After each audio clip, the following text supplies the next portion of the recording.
হ্যাঁ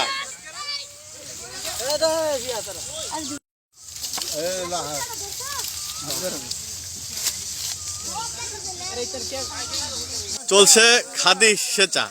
এই যে গ্রামের খাদি সেচ দিয়ে এখানে কিন্তু শোল, জাগর, শিং, মাগুর সহ বোয়াল বিভিন্ন ধরনের মাছ কিন্তু এই খাদিতে পাওয়া যায়। আজকে আমরা দেখতে পাচ্ছি যে সেরকম এই একটি খাদি সেচ দেওয়া। আসলে এখানে অনেক মানুষ মাছ ধরার চেষ্টা করতেছে, যেহেতু প্রক্রিয়া চলতেছে।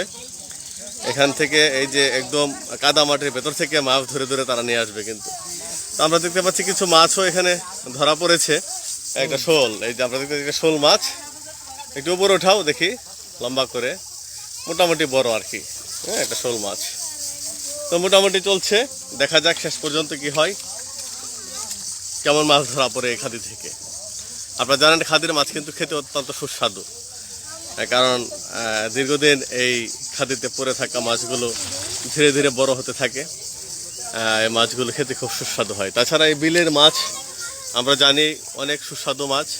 অন্যান্য বিল থেকে আমাদের এই বিলের মাছ অনেকটা খেতে সুস্বাদু হয়।